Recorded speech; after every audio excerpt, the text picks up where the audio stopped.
이슈팡팡 시청자 여러분 안녕하십니까. 도널드 트럼프 미국 대통령이 취임한 이후에 전 세계 무역전쟁이 시작되고 있죠. 특히 1기 트럼프 행정부 시절에는 중국과 무역전쟁을 벌였지만 이번에는 일본, 캐나다, 멕시코, 한국 등 미국의 주변 국가와 동맹국과도 함께 관세 전쟁을 벌이고 있어 그 충격이 세계적으로 퍼져나가고 있는데요. 오늘은 유교부의 제2차관을 지내시고 지금은 법무부인 광장에 고문으로 계시는 우리 이태호 차관님 모시고 이 자세한 내용을 알아보도록 하겠습니다. 차관님 안녕하세요. 예, 반갑습니다.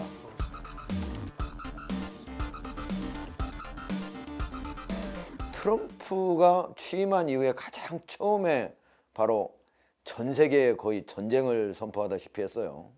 중국과 했던 때는 그냥 강 건너 불구경해도 됐던 것 같은데 우리 같은 경우는 좀 많은 영향이 있었지만 근데 이번 같은 경우에는 미국의 바로 이웃 국가인 캐나다, 멕시코부터 시작을 하니까 이게 무슨 일인가 이렇게 시청자들도 되게 갸우뚱하고 할 것 같은데 이렇게 트럼프 대통령이 이 무역 전쟁을 중국 이외에 다른 나라까지 이렇게 크게 확산시키는 이유는 뭡니까? 예, 말씀하신 대로 트럼프 대통령이 지난 1월 20일 날 취임했지 않습니까? 예. 그 취임한 첫날 그 행정명령을 낸 게 있는데 미국 우선 통상 정책이라는 이름으로 아메리카 퍼스트 트레이드 팔러시죠. 예. 그런 이름으로 이제 그 각서를 냈습니다. It's going to be only America first. America first. 그 내용에는 뭐 지금까지 미국이 다른 무역 상대국에 대해서 요구했던 것들을 전부 심층 검토를 해서 미국이 취해야 될 액션이 어떤 게 있을지를 4월 1일까지 보고를 하라 이런 내용이거든요. 네. 근데 거기에는 이제 굉장히 다양한 조사 연구 과제들이 있는데 결국은 관세를 매기기 위한 기초 작업의 성격을 갖고 있어요. 그래서 조금 전에 설명하신 대로 지금 트럼프 대통령의 의중은 적국이나 동맹국 가리지 않고 전 세계를 상대로 해서 관세 정쟁을 벌이겠다는 거고요. 지금까지 나온 것만 봐도 품목별, 또 국가별, 또 상호 관세 이런 그 종류를 가리지 않고 관세 전쟁을 벌이겠다는 그런 의도를 공공연하게 밝히고 있습니다. 그래서 물론 이렇게 하는 이유는 본인의 그 대통령 선거 캠페인 기간 중에 유세 기간 중에 공약한 이제 몇 가지들이 있지 않습니까? 그 중에서 이제 보편 관세 이야기도 했고 또 대중국 고율 관세 부과 이야기도 했고 또 상호 관세 이야기도 했고 했는데 이런 이제 관세 부과 계획들을 차근차근 실행에 이제 옮겨가는 그 과정인데요. 처음부터 상당히 이제 좀 준비된 그런 계획들을 지금 발표를 하고 있는 것 같습니다. 네. 그러면 제가 궁금한 게 그전에는 중국만 집중적으로 공격하다가 지금은 동맹국까지도 확대했단 말이에요. 그리고 처음에 발표한 건 멕시코하고 캐나다를 먼저 발표하고 반발이 심하자 잠시 유예는 한 건데 결국은 모든 나라의 무역 적자를 유발하는 나라는 모두 관세로서 보복을 하겠다 이런 취지인 것 같은데 자 그렇다면은 미국의 무역을 가장 적자를 만드는 국가는 결국 중국 아니겠습니까? 네. 중국이 한 1년에 한 3천억 달러 되잖아요. 다른 나라는 그보다 한참 적잖아요. 근데 중국을 왜 그렇게 중국을 집중적으로 하지 않고 다른 나라로 이렇게 확산시킨 이유는 뭐예요? 트럼프 대통령이 좀 독특한 동상관을 갖고 있는데요. 말씀하신 대로 무역 적자가 굉장히 나쁜 현상이다. 그리고 무역 적자를 해소를 해야 된다. 근데 무역 적자를 해소하기 위한 가장 유용한 방법이 관세 부과다. 이렇게 이제 보는 거거든요. 그래서 뭐 관세맨이라는 별명이 붙어 있고 또 선거 유세 기간 중에는 관세라는 게 자기가 알고 있는 그 사전에서 찾을 수 있는 가장 아름다운 단어다. 뭐 이런 이야기까지 하지 않습니까? 그래서 관세를 상당히 이제 유용한 수단으로 보는데 중국이 지금 이제 10% 중국에 대해서 10%를 매긴 거는 사실은 자기가 선거 공약 때 이야기한 거하고는 좀 거리가 있어요. 그때는 60%를 일괄해서 모든 상품에 대해서 매기겠다 이렇게 이야기를 했던 거거든요. 그런데 이번에 중국에 대해서 10% 관세를 매기겠다고 했는데 그 이유 인적선 무역 적자를 이야기한 게 아니고 그 신종 그 이제 진정제인 그 펜타닐 미국에 많이 유입하는데 그걸 차단하는 거를 효과적으로 협조하고 있지 않기 때문에 10%의 관세를 매기겠다 한 거거든요. 그리고 지금 사실은 또 중국에 대해서 추가적인 관세가 꽤 있습니다.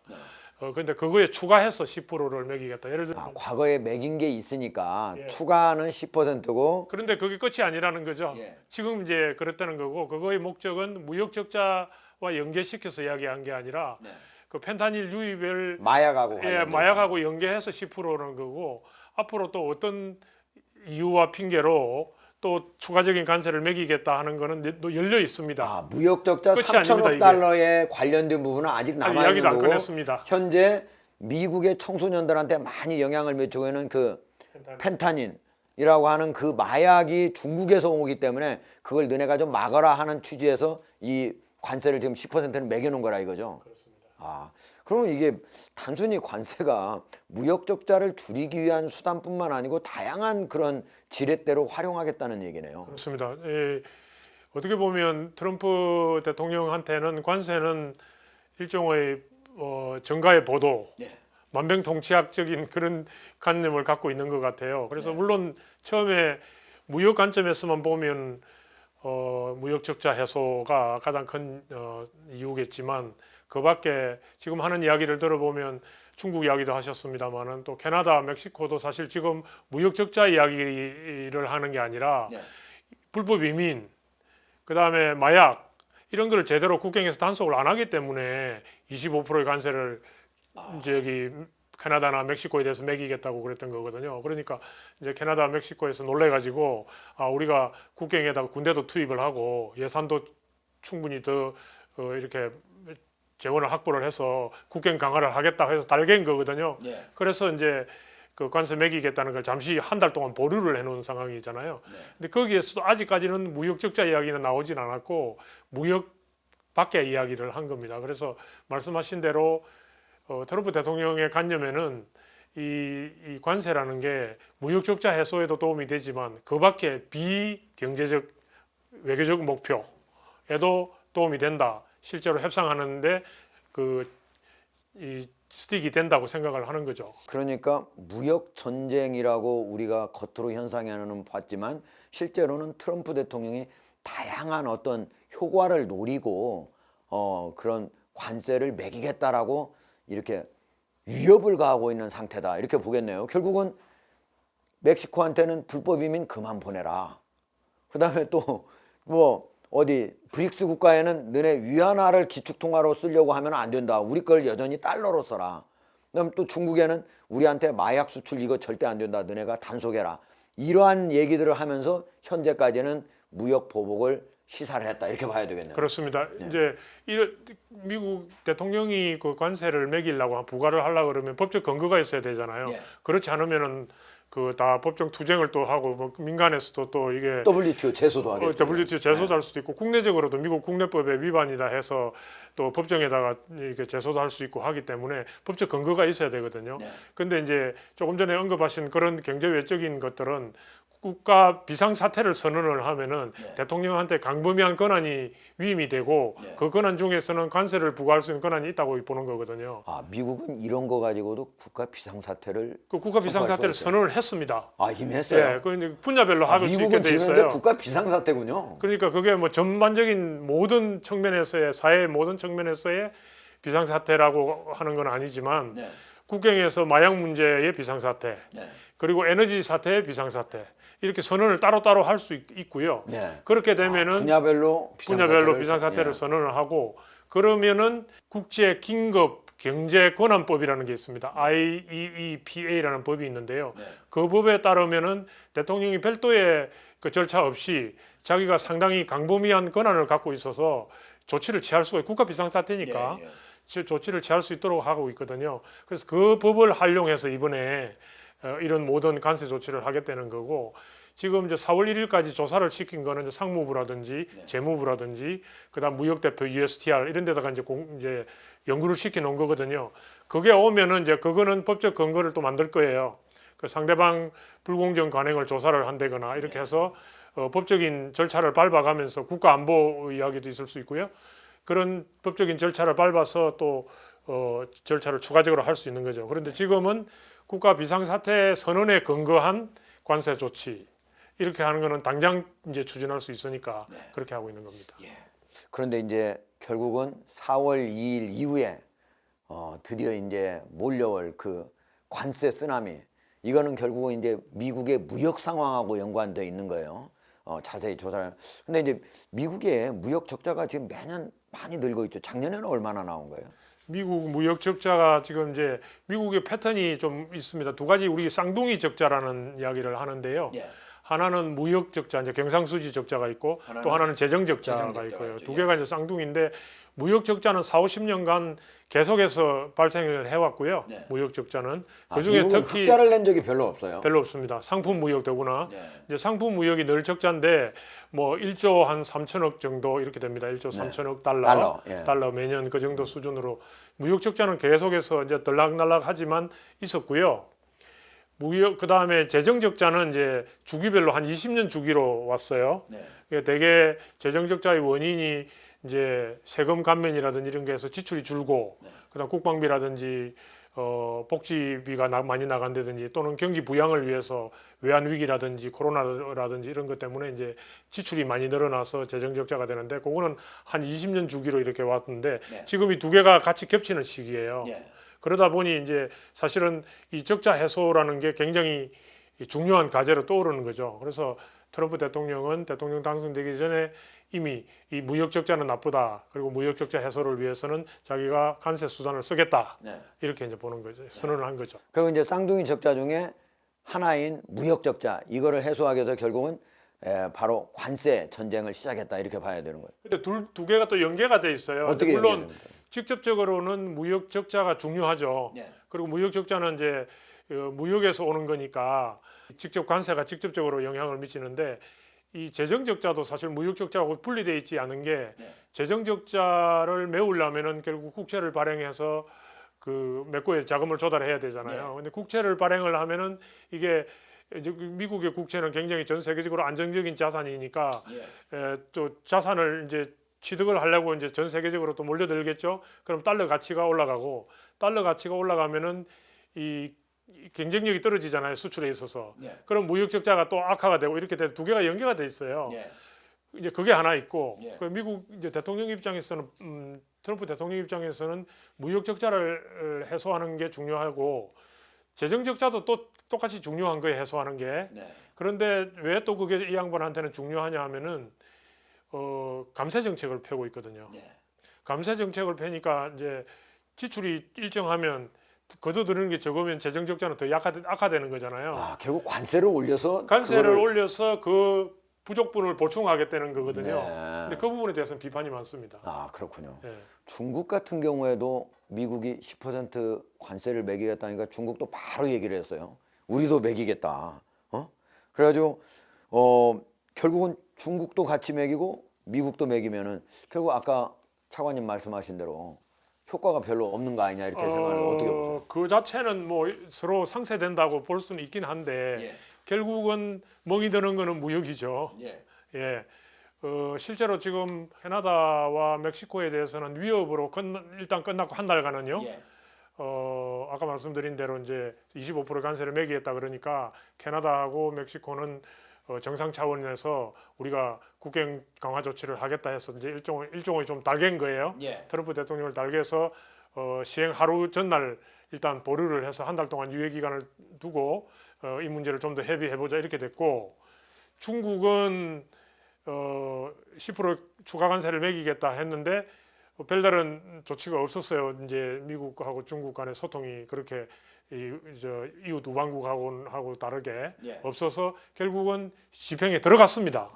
이제 들어가니까 중국도 이제 보복 조치를 취한 건데 보복 조치의 내용을 가만히 보면은 이게 재밌습니다. 그러니까 미국은 중국에서 미국으로 들어오는 모든 상품에 대해서 추가 10%를 매기겠다 이렇게 발표를 하고 시행에 들어간 거거든요. 근데 중국은 전부 다가 아니고 일부 품목에 대해서만 10% 관세를 매기겠다 이렇게 된 겁니다. 그리고 그 밖에 이제 비관세 여러 가지 또 조치를 취하긴 했는데요. 가만히 들여다 보면은 중국이 이게 정면 대결을 지금 상태에서 할 모양새를 안 갖추고 있는 거죠. 중국 입장에서 보면은 국내 지금 경제가 그렇게 좋지는 않거든요. 네. 그리고 또 국내 정치적으로도 미국하고 지금 세게 지금 상태에서 이렇게 대결하는 모습을 보이는 게 중국의 이익이 아니다고 판단하는 것 같아요. 그래서 잠시 시작이 아주 그 좀 낮은 레벨에서의 충돌이랄까 그렇게 되고 있는데 이제 이걸 좀 긴 호흡으로 봐야 됩니다. 이 중국과 미국이라는 큰 나라니까 이게 뭐 단순히 일주일, 이주일 상태의 결판을 내는 그런 싸움이 아니고 이거는 전략 경쟁이기 때문에 굉장히 긴 호흡으로 봐야 되거든요.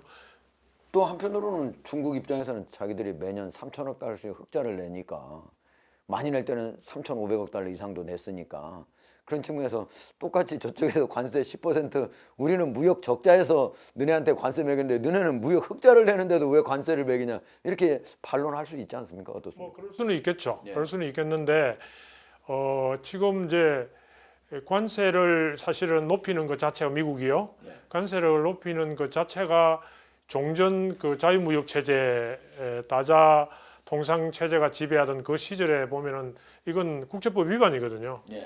협정 위반인데 지금 하는 거니까 이거를 제어할 수 있는 방법은 보복하는 방법밖에 없습니다. 국제사회에서 다른 수단이 없잖아요. 그 사법부가 있는 것도 아니고 옛날 같으면 WTO가 기능을 발휘를 해서 제소가 되면 누가 옳고 누가 그러다는 것을 판정을 내리면 되는데 지금 그런 기능이 완전히 마비됐기 때문에 결국 자구책을 쓰는 수밖에 없는 거거든요. 그래서 중국이 그런 자구책을 쓰는 거고 뭐 10%가 됐든 25%가 됐든 이렇게 서로 관세를 부과를 주고받으면 상쇄된다 이렇게 이야기할 수 있지만 결국 멍이 드는 거는 결국 국제 무역이라는 건데 무역의 전체 무역의 양이 규모가 축소될 수밖에 없는 거죠, 그렇게 결국은요. 보는 거죠. 예. 예. 알겠습니다.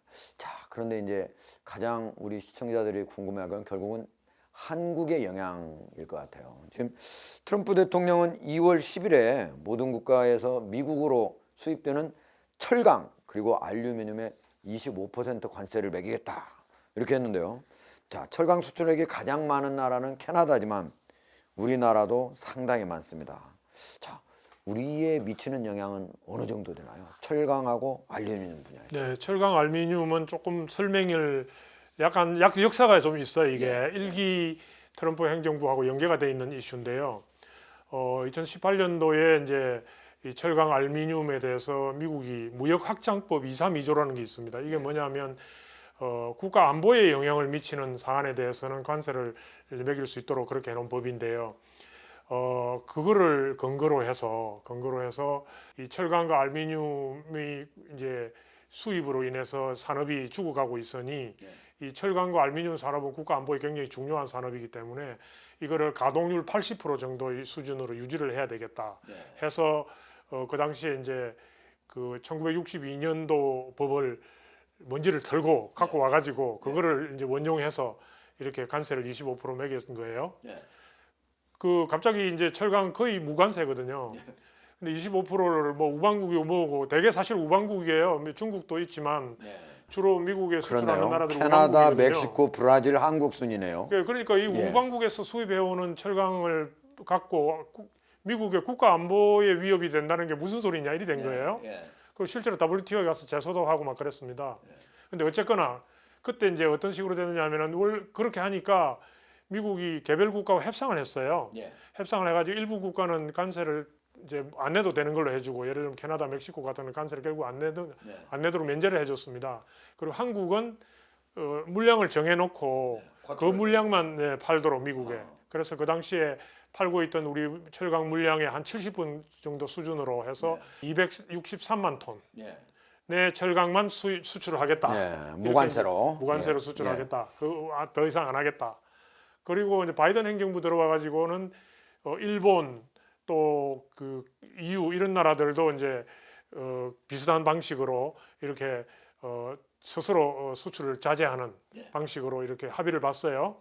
그게 이제 바이든 행정부까지 쭉 지속이 돼 있고 그 밖에 이렇게 특별하게 예외적인 합의를 안 본 나라들은 다 25% 관세, 알루미늄에 대해서 10% 이렇게 냈겠죠.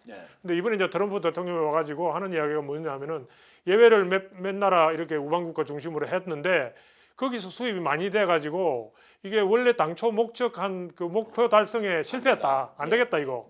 그래서 예외를 다 깎아 없애야 되겠다. 예. 그래서 이번에 발표 내용은 네. 옛날에 자기가 일기 때 했던 그 조치 중에서 예외를 없애는 겁니다.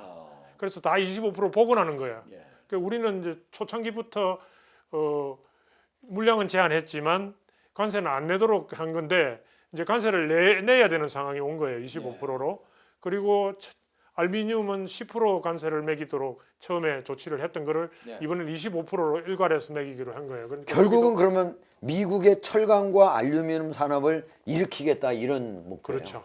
근데 그게 사실은 이제 대통령 선거 국내 정치하고도 많이 관련이 되는데요. 이 철강은 이제 결국은 3월 12일부터 발효를 한다는 거거든요. 시행에 들어간다는 거거든요. 네. 그래서 지금까지 트럼프 대통령이 여러 가지 품목별 또 국가별로 관세 조치를 이야기했는데 우리에게 직접적으로 영향을 미치는 최초의 조치가 이 조치입니다. 철강 조치입니다. 그런데 이제 이 철강 조치는 25% 관세를 무관세에서 25% 관세를 매기게 되면 상당히 아프죠.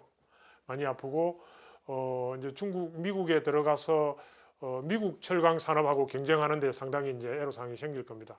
다만 우리만 그런 게 아니라 모든 다른 미국에 대해서 이제 철강을 수출하는 다른 국가들도 똑같이 25%를 매기기 때문에 그 어떻게 보면은 경쟁할 수 있는 그 기반은 같이 올라가는 조건은 같다. 조건은 같다 이렇게 이제 볼 수 있고 또 한편으로는 이게 이제 그 사이에 물량을 묶어놨었는데 물량을 묶어놓지 않고 이제 같이 경쟁할 수 있는 또 여지도 유리한 있기 측면도 때문에 있네요. 그래서 제가 이런 말씀드리면 너무 좀 아니한 말씀을 드리는 것 같은 느낌이 있어서 조심스럽긴 한데 막 너무 비관적으로 생각할 필요는 없고 주어진 환경 속에서 우리 철강 산업이 또 살아남을 수 있는 그런 전략적 마인드를 가지고 또 해나갈 겁니다. 그러니까 너무 철강의 국민들 걱정 안 했으면 경쟁력만 잘 유지한다면 그렇습니다. 이게 그렇게 꼭 나쁜 것만은 아니다. 네. 특히 이제 미국 철강 산업하고의 경쟁은 뭐 물론 어려워지죠. 어려워지지만 여타 경쟁 국가의 경쟁에 있어서는 뭐 또 우리 하기 나름이다. 이런 말씀을 드릴 수 있습니다. 이차관님, 그런데 이제 우리 국민들이 가장 궁금해하고 또 우려하는 분야는 우리가 가장 많이 수출하는 미국의 자동차, 그다음 반도체 이런 겁니다. 이게 아직은 나오진 않았지만 여기에도 4월 2일 이후에는 상당한 관세가 또 붙을 거 아니에요. 그렇습니다. 이제 아직 뭐 구체적인 대통령이 공식적으로 조치를 취한 건 없고요. 대통령이 최근에 기자회견을 통해서 자동차라든지 반도체라든지 의약품이라든지 이런 데 대해서도 관세를 매길 수 있고 25% 부과이 될 거다 이런 언급을 한 거거든요. 근데 이제 이거는 품목에 대한 그 관세 부과 계획이잖아요. 근데 이제 지금까지 사실은 철강은 옛날에 일기 때 하던 조치를 연장한 거고요. 그 밖에 품목을 특정해서 이제 조치를 취한 건 아직까지는 없어요. 그죠? 아직까지는 없는데 지금 이제 트럼프 대통령이 그 사이에 한 게 상호 관세 이야기를 한 게 있습니다. 이제 그거부터 설명을 아마 좀 드려야 될 것 같은데요.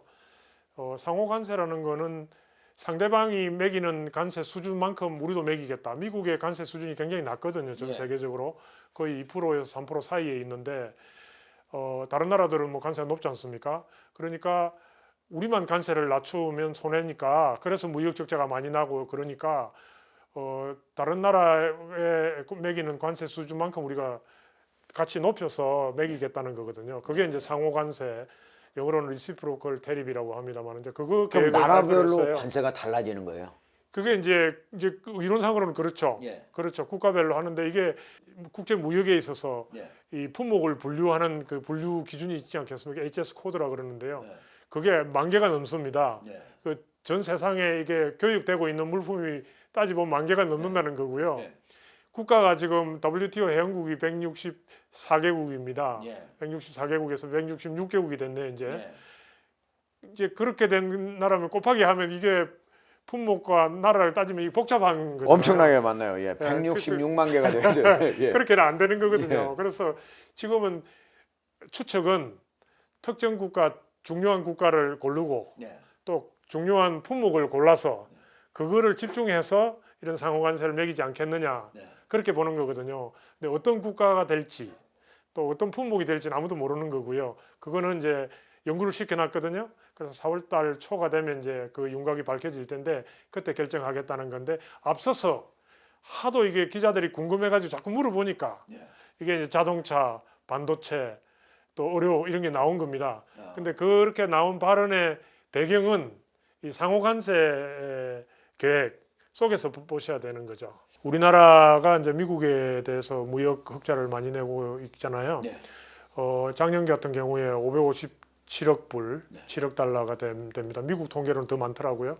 그래서 우리가 이제 무역 그 흑자를 보고 있는 나라 중에 하나고, 물론 등위로 따지면 한 8등 정도 됩니다. 아까 네. 말씀하신 대로 중국이라든지 이런 데 월등히 높고, 중국, 멕시코, 뭐 그다음에 저 베트남 이런 게 높고, 우리는 8등입니다만 그럼에도 불구하고 이 역대급으로 우리가 이게 무역 흑자를 많이 내고 있는데, 그 중에서 이제 자동차, 반도체가 꽤 많은 비중을 차지하고 있어요. 두 개를 합치면 우리가 미국에 수출하고 있는 수출 비중이 한 40% 정도, 두 품목이 그렇게 하고 있는 거예요. 그러니까 사실은 타깃가 될 가능성이 농후한 거죠.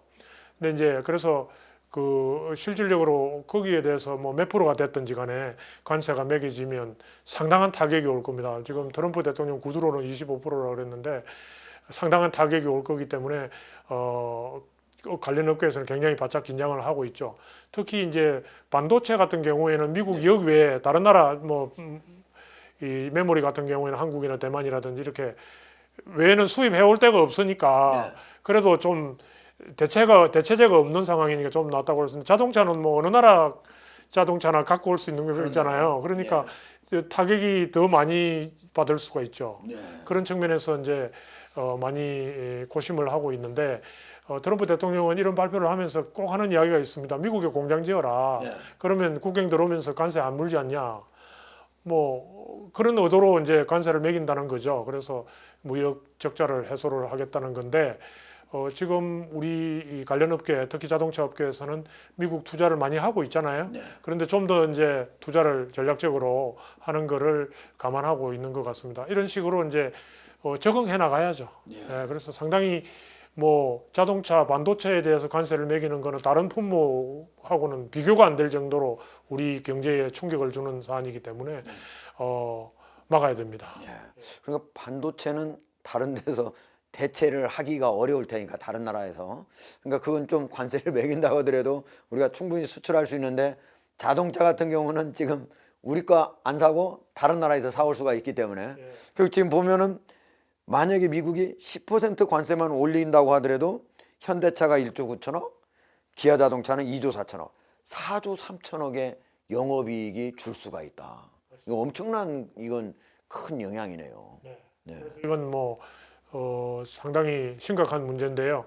뭐 앞으로 한두 달 기간, 짧은 기간 동안 여러 가지 대책을 마련을 해서 대화를 통해서 또 관세를 막는, 또 다른 대안을 모색하는 그런 아주 중요한 그런 시기가 될 것 같습니다. 알겠습니다. 네.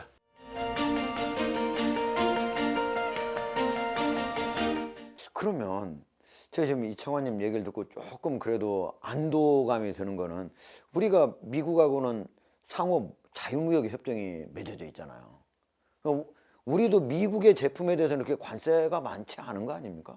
그래, 그러면 좋은데요. 근데 문제는 그것보다 조금 복잡합니다, 사실은. 그래요? 예, 이런 말씀드려서 정말 또 실망스러운 것 같아가지고 죄송한데요. 그 관세 대 관세. 보통 그렇게 이제 생각을 하잖아요. 상대방 국가의 관세를 상대방 국가가 관세를 높이 매기니까 미국 상품에 대해서 나도 관세를 높이 매기겠다. 이러면 비교적 간단한데, 지금 여기 상호관세 계획을 발표한 걸 자세히 읽어보면 그거보다는 걱정스러운 부분이 하나 있어요. 그게 뭐냐 하면은 계산할 때 상대방의 그 시장 장벽 수준을 관세만 매기는 게 아니라 그 밖에 관세 밖에 비관세 장벽에 대해서도 계산을 해서 그거를 관세 상당치로 환산을 해서 높게 봐가지고 거기에 매기겠다는 거거든요. 그러면 이제 그러면 비관세 장벽이 뭐냐 하는 이야기가 나올 거잖아요. 그건 조금 이따 설명을 드리고요. 어쨌거나 관세와 비관세 장벽을 합쳐가지고 거기에 대해서 미국이 관세를 매기겠다는 거거든요. 그래서 한미 FTA에 말씀하신 대로 그 규정에 의하면 지금은 자동차를 포함해서 대부분의 공산품들이 제로입니다. 서로 아예 관세가 없다. 없습니다. 한미 간에는. 예, 약간의 농산물 좀 남아 있고 그러거든요. 농산물의 민감성 때문에 우리가 지금 미국 농산물 들어오는데 조금 남아 있습니다. 그 외에는 뭐 공산품은 제로거든요. 무관세인데, 그래서 만약에 관세만 따지면 우리도 제로니까 보복당할 뭐 할 거 없지 않느냐 예. 이러는데 이제 비관세 장벽까지 거기 계산에 집어넣겠다는 거예요. 예. 근데 비관세 장벽의 범위가 이제 어떻게 되느냐가 문제가 되지 않겠습니까? 예.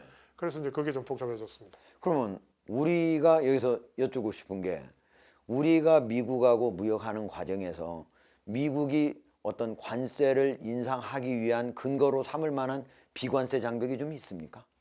그렇죠. 그러니까 이제 비관세 장벽을 뭘로 보느냐 이제 하는 문제인데요.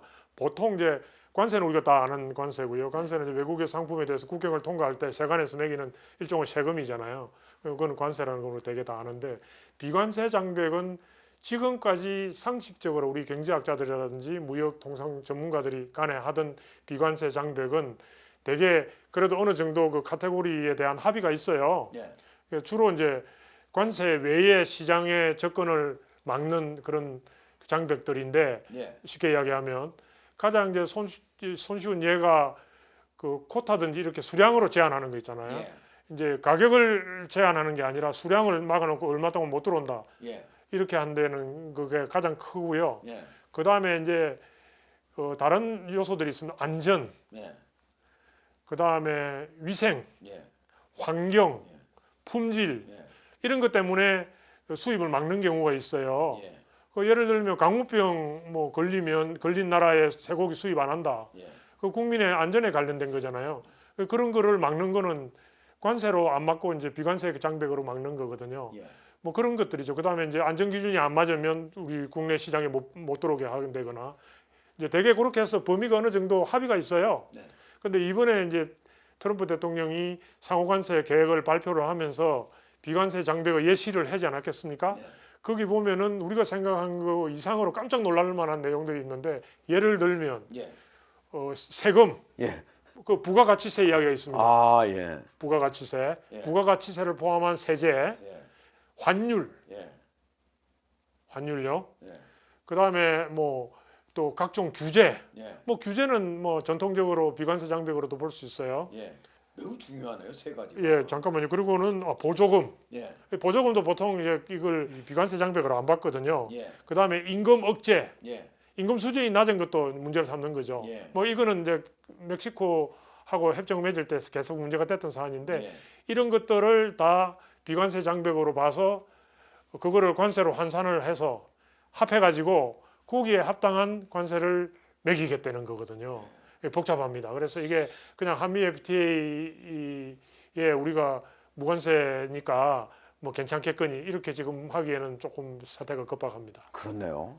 지금 이제 관세는 서로 제로니까 크게 우려를 안 해도 되지만 또 아까 말씀하신 비관세 장벽 등의 쿼터나 안전, 위생, 환경, 품질 이것도 크게 제가 보기엔 문제가 없을 것 같은데 우리나라의 조세제도, 환율, 또 규제가 얼마나 많은가, 보조금을 주느냐 이런 것들을 가지고 따진다면 이게 상당히 복잡해지고 어떻게 보복관세가 얼마나 나올지 이게 우리가 가늠하기가 쉽지 않네요. 맞습니다. 이게 이제 문제점이 많죠. 예. 그 문제점이 제가 얼핏 생각해 보니까 한 최소한 30가지는 문제점이 큰 문제점이 있는 것 같아요. 예.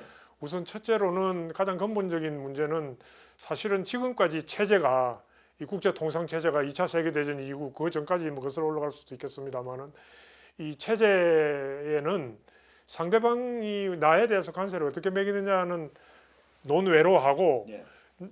우리나라의 경제 수준이라든지 또 산업의 민감성이라든지 이런 거를 감안해서 특정한 물품, 연필이면 연필, 볼펜이면 볼펜 이거를 관세를 하나로 매겨놓고 그 관세에 대해서는 모든 나라에서 어떤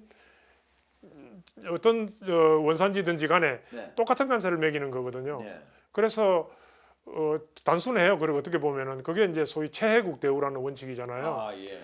어느 나라 할 거 상대방 국가를 하나하나 따져가지고 네. 서로 다른 관세를 매기겠다는 거거든요. 그래서 이게 지금까지 유지되어 온 다자통상 체제의 근간을 흔드는 그런 정책입니다. 예. 그래서 그게 가장 철학적인 문제점으로 1번이고요. 예. 제가 보기에. 예. 그래서 그건 복잡하기도 이럴 데 없고 예. 그렇죠. 그래서 그걸 어떻게 이제 운영하느냐 하는 거는 지켜볼 일인데 결국은 무역을 가지고 단순히 무역 적자를 해소하는 것뿐만 아니고 미국이 전 세계를 어떻게 보면 컨트롤하는 지렛대로 사용하겠다. 이런 뜻이 숨어 있다고 볼 수 있네요. 예, 뭐 사실은 2차 대전 이후에 가트 체제라든지 W 체제도 사실은 미국이 만든 거잖아요. 예. 그러니까 미국이 만든 체제를 스스로 만든 체제를 붕괴시키고 새로운 질서를 도입하겠다는 거죠. 그러니까 사실은 그 지진에 버금가는 그런 큰 변화인 거고요. 그다음에 두 번째로 문제점을 말씀을 드리자면은 아까 말씀드린 대로 이게 범위가 이게 굉장히 모호하기 때문에 이게 상당히 문제점이 있는 거고, 예를 들면 부가가치세, 미국은 부가가치세가 없거든요. 그러니까 자기 나라 상품은 부가가치세를 국내에서 안 내는데 해외 나가니까 갑자기 부가가치세를 낸다, 이런 문제의식을 가지고 있는 거예요, 이 사람은요. 그 트럼프 대통령은. 그런데 사실 부가가치세는 우리나라 있지만 10% 부가가치세 있지만 이게 일단 국경을 통과해서 들어온 미국 상품이면 국내 상품하고 똑같은 수준에서 10% 매기는 거잖아요. 네, 동등하게 그래야 매기는 거거든요. 동등해지니까. 차별하는 게 아니거든요. 예. 근데 그거를 문제를 삼겠다 이러면은 사실은 지금까지 우리가 운영해 오던 경제 원칙이 무너지는 거죠. 그게 이제 두 번째 문제점이고요. 환율도 마찬가지입니다. 뭐 환율도 이게 왜 비관세 장비인 자기가 보기 나름으로 이게 적정 환율이다 하는 거는 사실은 굉장히 주관적인 거거든. 시장 가격에 따라 형성이 되는 거고 우리가 환율 조작을 안 하면 되는 거지. 그게 환율이 특정한 환율이 높다 낮다를 가지고 그거를 장벽으로 간주하는 것 자체는 상당히 문제점이 있는 거죠. 그래서 이제 이 범위가 모호하다는 두 번째 문제점이 있는 거고요. 세 번째 문제점은 그럼 도대체 이게 정량적인 장애잖아요. 수치로 계산할 수 없는 장애인데 그거를 관세로 매기려면 수치로 보내야 되잖아요. 그걸 전환을 해야 되잖아요. 관세 상당치로 전환을 해야 되는데 그 전환하는 방법이 국제적으로 합의된 게 없어요. 없습니다. 그러니까 결국은 미국이 자의적으로 할 수밖에 없다. 뭐 어떻게 보면 협상을 통해서 해결해야 된다는 이야기니까 불확실성이 엄청나게 큰 거죠. 그래서 이런 여러 가지 문제점 때문에 지금 상호 관세는 글쎄 참 정말 지금까지 개별 품목, 개별 국가에 대해서 뭐 몇 프로 매기겠다 이런 차원을 떠나서 이거는 체제를 흔드는 그런 정책이고 계획입니다. 최혜국처럼 일괄적으로 관세를 매긴다면 그래도 견딜 수가 있는데, 왜냐면 제조업의 경쟁력만 우리가 스스로 키운다면 충분히 뭐 그렇습니다. 어디든지 시장을 개척할 수 있어요. 근데 이렇게 너네 나라 어느 정도 무역 적자가 나는지, 심지어 그냥 그것뿐만 아니고 무역 위 조건까지도 뭐 제도, 세금 문제, 환율 문제 온갖 거를 다 넣어가지고 얼마 관세를 매기겠다 하면은 이 상당히 복잡해지고 어려워지는 부분인데, 그렇다면 결국은 이게 과거보다도 무역의 이런 갈등을 줄이기 위한 협상할 여지들이 많이 더 커진다. 그러니까 그전에는 무역의 적자액이 얼마다 그러면 이거를 좀 줄여주십시오 하면 그것만 가지고 따지면 되는데, 지금은 다른 것까지 다 한 바구니에다가 넣어가지고 협상을 해야 되니까 지금 이 문제를 해결하기 위해서는 각국 정부가 미국 정부와 어떻게든 최대한의 좋은 유리한 조건을 만들기 위해서 협상을 집중적으로 할 텐데, 보면은 지금 일본이나 중국 같은 데도 항상 이미 일본은 총리 있고 중국에는 주석이 있으니까 미국의 대통령 그리고 다른 고위 관료들하고 바로바로 최대한 빨리빨리 지금 현재 협상을 하려고 할 텐데, 우리는 4월 2일 될 때까지 지금 대통령이 지금 현재 공백 상태 아닙니까? 권한 대행이 지금 하고 있는 상태인데 우리가 지금 상당히 그러면 불리한 상황이 됐다, 이렇게 지금 말할 수밖에 없네요. 예, 뭐 앞으로 트럼프 대통령의 그 자국 우선주의 또 보호무역주의, 일방주의 이건 뭐 계속될 거고요. 트럼프 대통령의 임기 이제 초기 때문에 뭐 계속될 건데 말씀하신 대로 이제 협상에 굉장히 중요한 그런 국면으로 접어들었지 않습니까? 그런데 지금 말씀하신 대로 우리나라 정치 상황 때문에 고위급, 최고위급 그 협의를 하기가 상당히 어려운 그런 안타까운 상황이 지금 전개되고 있는데요. 더구나 이게 트럼프 대통령은 이제 탑다운, 그 먼저 위에서 결정을 해놓고 이제 관료들이 따라가는 형태고, 또 모든 걸 엎어가지고 한 솥밥에 넣고 이렇게 해서 전체적으로 패키지 딜을 하는 그런 협상 스타일이 그렇습니다. 그러다 보니 결국은 고위층을 통한 협상이 굉장히 기묘하고 중요해졌는데 그런 그 상황에 우리가 대처하기에 조금 좀 부족한 그런 상황이 있는 게 굉장히 안타까운 상황인데요. 그럼에도 불구하고 정부와 기업이 합쳐서 오히려 그렇기 때문에 네. 기업과 정부가 더 힘을 합쳐서 대처를 해나가야 될 것 같은데요. 신뢰가 좀 중요한 것 같습니다. 정부의 지금 이런 상황이지만 기업들이 정부를 믿고 같이 2인 3각으로 이렇게 대처를 해나가는 게 중요한데 제가 보기에 그 각계 전투는 백전백패다. 네. 그래서 총체적으로 국력을 모아서 이게 대처를 해나가야 될 것 같습니다. 그래서 정부는 정부대로 좀 내부적인 이 조정 능력을 발휘를 해서 결국은 이제 패키지를 만들어야 되거든요. 그리고 이제 그 패키지라는 게 뭐 우리만 생각해서 될 일이 아니라 미국이 아픈 가려운 곳을 긁어주는 그런 이제 요소를 포함한 그런 패키지들을 만들어서 해야 될 텐데 미국은 이제 트럼프 대통령의 정책이 저렇게 강력하게 지금 막 천명이 되고 있지만 또 미국은 조직이 또 이렇게 움직이는 시스템이 움직이는 그런 사회잖아요. 그래서 대통령뿐만 행정부뿐만 아니라 미 연방의회도 있는 거고 지방 정부 또 지방 주 정부도 있고 의회도 있고 하니까 또 업계 대표해서 강범위하게 접촉선을 넓혀서 그렇게 대처를 해야죠.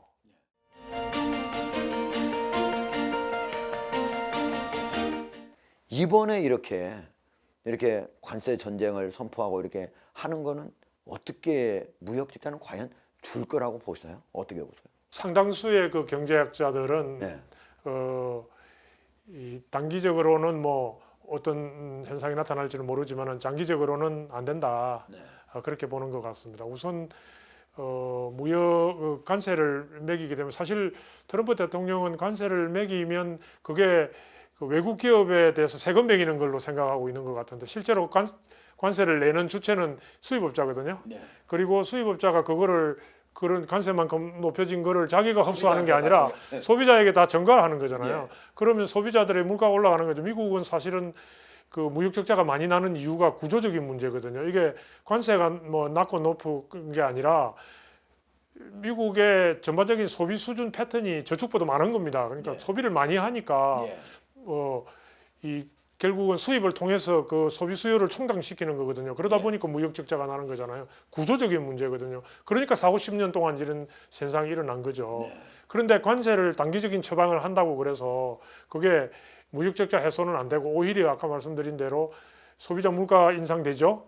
그다음에 미국으로 들어오는 원자재 이런 것들이 관세 붙어 가지고 다 가격이 높아지면 그거를 사용해서 공장 짓는 공장들은 어떡합니까? 또 자기가 만드는 제품 가격 또 높여야 되잖아요. 그만큼 경쟁력이 없어지는 거죠. 대회 나가서.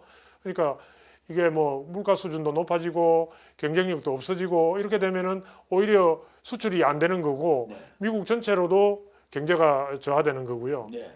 그렇게 되기 때문에 관세 가지고 무역 적자를 해소하는 거는 장기적 비용이 너무 크다 보는 게 경제학자들의 거의 일치된 의견이고요. 그다음에 말씀하신 대로 상대방 국가가 가만히 있습니까? 네. 상대방 국가가 또 보복하잖아요. 그러면 이제 보복 문제가 생기고요. 그리고 이게 무역 적자라는 게 사실은 구조적인 문제이기 때문에 우리 풍선 효과라는 이야기 하지 않습니까? 예. 그러니까 모든 나라에 대해서 뭐 문을 닫아놓고 미국이 하나도 수입 안 하겠다 이런 몰라도 예. 어떤 특정한 국가가 많이 수출을 해서 무역 흑자를 내고 있으니까 그 나라 맞고 그러면 다른 또 나라에서 이 나라 또 맞고 예. 이렇게 쫓아다니면은 풍선 효과밖에 안 납니다. 아, 여기 누르면 이쪽에 터지고 그렇습니다. 예. 그러니까 이게 그거 가지고는 해결이 안 되는 거예요. 결국은 미국의 제조업의 경쟁력을 높이는 수밖에 없다. 그렇습니다. 네. 근데 지금까지 자유무역 체제 속에서의 일반적인 생각은 네. 선진국으로 갈수록 이제 제조업 이런 것들은 첨단 산업 빼놓고 네. 제조업은 이제 개발도상국으로 넘기고 예. 첨단 제조업과 그다음에 고부가가치 서비스업으로 전이되는 거거든요. 그리고 지금까지 사실은 그렇게 세계화 시대 해왔어요. 네. 그런데 이제 미중 경쟁이라든지 또 코로나라든지 이런 거 되면서 이 제조업도 우리나라 국토 안에 있어야 되겠다는 인식이 생기기 시작하면서 문제가 터지고 네. 그래서 제조업을 이제 부흥을 시켜야 되겠다 이런 게 나온 건데요. 그 미국도 결국은 제조업을 뭐 어떤 방식으로 트럼프 대통령이 온갖 처방을 하겠지만은 결국은 모든 것은 경제학적 관점에서 볼 때 비교 우위론에 따라서 되는 거잖아요. 예. 그러니까 미국이 물론 철강이라든지 자동차라든지 반도체라든지 미래 배터리라든지 이런 미래 기술 산업에 기반한 그런 거는 아마 정책적으로 쓰면 좀 되겠지만 전반적인 제조업 자체를 미국 국토 안에서 다 만들어서 앞으로 무역 적자는 최대한 줄이고 교육을 거의 끊다시피 해야겠다. 네. 비이성적인 판단이죠. 예. 너무 제가 심한 말을 했는지 모르지만 그런 감을 전문가들이 다 갖고 있습니다. 네. 그러니까 전문가들은 이게 결국은 무역 적자도 잡지 못하고 미국의 제조업의 경쟁력도 결국은 잘 잡지 못하고 오히려 전 세계적인 고관세 전쟁으로 인해서 무역만 크게 축소되는 결과 결국은 1930년대에 대공황을 불러일으켰던 그런 상황이 또다시 오는 거 아니냐 이런 우려를 하는데 차관님은 어떻게 보세요? 그런 우려 있죠. 네. 예. 실제로 1930년대 보호무역주의가 딱 그랬거든요. 예. 관세를 일방적으로 높이니까 또 다른 나라들 관세를 보복관세 매기고 뭐 이렇게 해서 전반적으로 전 세계 경제가 불황으로 접어드는 그런 상황이었는데 그런 가능성을 이 정책이 지속적으로 오랫동안 계속된다면 예. 뭐 배제할 수 없다고 봅니다. 네, 이제 다만 좀 희망적인 사고를 가지자는 생각에서 말씀을 드리자면은 네. 시대가 좀 바뀌기는 바뀌었죠. 예. 지금은 이 국제 분업 체제로서 공급망이 아주 탄탄하게 차져 있고 그래서 상당한 탄력성이 좀 있고 그리고 그 사이에 뭐 지금은 힘을 많이 잃었지만 그래도 다자 통상 체제가 있고 국제 통상 규범이라는 게 있고 하기 때문에 뭐 이렇게 관세를 통해서 많이 그 규범들이 그 훼손이 되고 또 망가졌지만 그래도 상당수의 국가들은 국제 규범을 존중해가면서 또 무역을 하고 있고 뭐 대표적으로 대한민국 아니겠습니까? 대한민국은 지금 큰 강대국들이 저렇게 규율을 위반하고 하지만 우리가 따라해서 한다고 생각을 안 하거든요. 네. 우리는 역시 다자 무역 체제를 통해서 가장 혜택을 많이 본 나라이기 때문에 네. 예, 다자 무역 체제를 어쩌든지 수호해서 이렇게 지켜나가야 되겠다는 생각을 하고 있고 네. 많은 나라들이 또 그런 생각을 하고 있고요. 모르겠습니다만 뭐 트럼프 대통령 임기가 4년이고 또 내년에 중간 선거가 있고 하기 때문에 또 정치적 상황이 어떻게 변할지 또 미국도 사실은 이 관세의 부정적인 효과 이런 것들이 국내 경제에 미치는 영향이 현실화되면은 또 그거에 대한 비판적인 목소리도 또 높아질 거고 해서 글쎄요 뭐 너무 낙관적으로 생각할 필요는 없겠지만은 지옥이 바로 눈앞에 떨어진 것처럼 그렇게 또 가대하게 생각할 필요는 없이 진중하게 차분하게 이렇게 민간 협력이 잘 이루어져서 대처를 해나가야 된다고 생각합니다. 네. 결국은 이 관세를 모두가 높여가지고 하는 이 정책은 결국은 효과를 장기적으로는 보기 어렵다. 그리고 미국의 트럼프 대통령도 단기적으로 중간 선거라든가 한 뭐 자기 임기 동안의 효과를 보기 위해서 이런 것들이 어떤 전시적 효과가 있을지는 모르겠지만 그 이후까지도 장기적으로 본다면 결국은 미국 경제뿐만 아니라 세계 전체 경제에도 크게 악영향이 있을 수 있기 때문에 결국 장기적으로 이 관세 전쟁, 무역 전쟁이 이루어지기는 어렵다 이렇게 봐야 되겠네요. 예, 그렇게 됐으면 좋겠습니다. 예, 그렇게 됐으면 좋겠습니다. 그러니까 하여튼 우리 산업계에 지금 상당히 비상이 걸렸거든요. 예. 뭐 불확실성이 굉장히 커졌고 그렇기 때문에 많이 비상이 걸려 있는 상황에서 각자 이제 대책을 마련하고 있고요. 아까 뭐 이야기가 안 나왔습니다만은 이제 이 관세뿐만 아니라 또 미국 우리 많은 투자를 한 반도체라든지 배터리라든지 자동차 이런 데 대해서도 보조금을 줄일 수도 있다는 이야기도 나오고 있기 때문에 관세뿐만 아니라 여러 가지 불확실성과 또 불리한 상황이 전개될 가능성이 있습니다. 뭐 그런 것들을 잘 감안해서 기업들이 대책을 잘 세우고 있고 그렇게 하는데요. 뭐 우리는 또 위기에 강한 민족이기 때문에 또 이런 위기를 잘 극복할 걸로 그렇게 기대하고 또 믿습니다. 알겠습니다.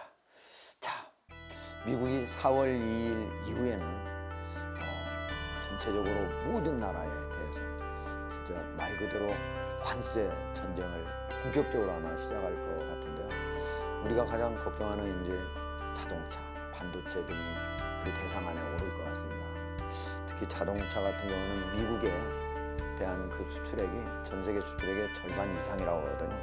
그래서 상당히 그 충격파가 클 것 같은데 우리 국민들 너무 많은 큰 우려는 하지 않아도 될 것 같습니다. 우리 차관님 얘기를 들어보면 우리가 어떻게 대처하느냐에 따라서 얼마든지 이 지금 현재 위기를 극복할 수 있고 또 지금 우리가 탄핵 국면이다 보니까 대통령부터 부재인 그런 상황이 됐는데 그럼에도 불구하고 우리가 위기에 강한 민족이라고 하는 측면에서 그러니까 보면은 금융위기도 이겨냈고 IMF 위기에도 오히려 빨리 극복했고 그런 위기에 강한 민족 아니겠습니까? 이번에 이 위기도 우리가 잘 지혜를 모은다면 기업, 정부, 국민이 함께 머리를 맞대고 지혜를 모은다면 오히려 좋은 기회가 될 수도 있다 이렇게 생각합니다. 오늘 이슈팡팡 이교통상 전문가이신 우리 이태호 차관님 함께 모시고 얘기 나눴습니다. 오늘 나오셔서 대단히 고맙습니다. 우리는 다음 시간에 다시 얼굴 뵙도록 하겠습니다. 감사합니다.